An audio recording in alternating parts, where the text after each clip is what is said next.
Second hearing, third witness who has no firsthand knowledge of the subject that is supposed to be the focus of this entire inquiry. Third witness who never talked to the president. Third witness who never spoke with Chief of Staff Mulvaney, third witness who was not on the call. Third witness who wasn't even, as I said, in Ukraine when the relevant, during the relevant time frame. Wasn't even there when President Zelensky left before he was even inaugurated as the new president.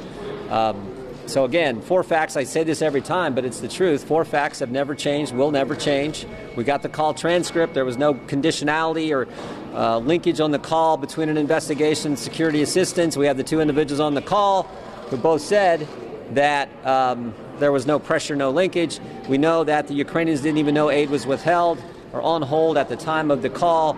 And most importantly, the Ukrainians, specifically President Zelensky, never took any official action to get the aid released. This is Jim Jordan scrambling to defend the president in the aftermath of the 3rd public testimony, this time from ousted Ukraine Ambassador Marie Yovanovitch. And right off the bat, Jordan completely screws himself and Trump, in that his principal complaint is that this is yet another witness without first-hand knowledge, who hadn't spoken with Trump or heard him speaking on any call. Only the problem, of course, is that the very next witnesses to be interviewed by House investigators are first-hand witnesses. Just hours after Yovanovitch testified, House investigators privately interviewed David Holmes, a State Department official in Kiev who himself overheard a conversation between Gordon Sondland and Trump, wherein Trump was blatantly and exclusively interested in Giuliani's efforts to get Ukraine to open a probe into Biden.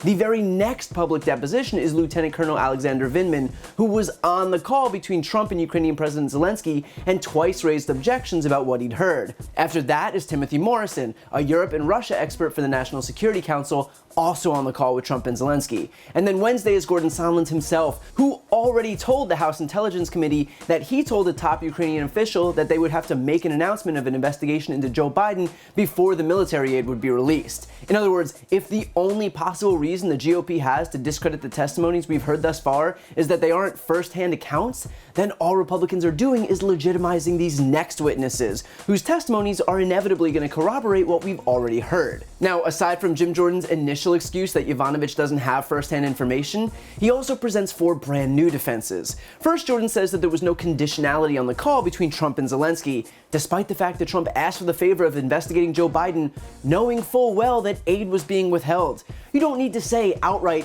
these are the conditions that must be met for the aid to be released, for there to be conditions for the aid to be released. Second, Jordan says that the 2 individuals on the call said there was no pressure or linkage. One, of course, was Donald Trump, who would try to convince you that water isn't wet if it meant he could save himself, and the other was Zelensky. And notwithstanding the hostage situation that Zelensky was in by sitting next to Trump when asked if there was any pressure, Zelensky's feelings don't dictate the legal facts surrounding this case, that aid was withheld while Trump and his team knowingly lobbied for the announcement of an investigation into Joe Biden. In other words, Zelensky doesn't get to decide what is and what isn't a crime based on the evidence in front of us. Third, Jordan claims that the Ukrainians didn't even know that aid was being withheld. To be clear, they were under attack by Russia. The aid was desperately needed. If he's really trying to convince everyone that Ukraine didn't know that hundreds of millions of dollars of desperately needed assistance hadn't been delivered yet, then he must really think the American people are brain dead. And beyond that, Ukrainian officials have already admitted that they knew the investigation into Biden was a condition for the release of the aid, so clearly they knew that it was being held up. And finally, Jordan claims that Zelensky never took any action to get the aid released.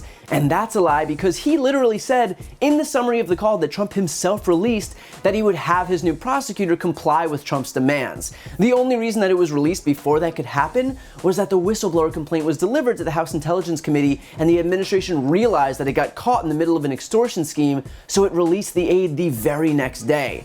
And so, per usual, every single excuse brought forward by Republicans is a lie. And look, that's not to say that Jim Jordan and his band of Trump loyalists performing for an audience of one won't immediately pivot to a new excuse, because they will. We've already been subjected to a barrage of completely baseless defenses from the right that get swatted away as soon as they're announced. We've heard that the whistleblower is a partisan, that you can't rely on secondhand information, that impeachment is unconstitutional, that Adam Schiff personally counseled the whistleblower, that Republicans aren't allowed to attend private depositions, that the rules are rigged against the GOP. Every single day we get a brand new excuse that's so glaringly disingenuous, it can barely stand for 24 hours. And that's all because the GOP truly has no strategy. They're in such a dire position that all they can do is present whatever tenuous defenses they can cook up at that very moment, regardless of whether those same defenses will come back to screw them over only days later. This is about keeping their heads above water just long enough to get to tomorrow, which, and I feel like this goes without saying, you don't usually need to do when you're innocent.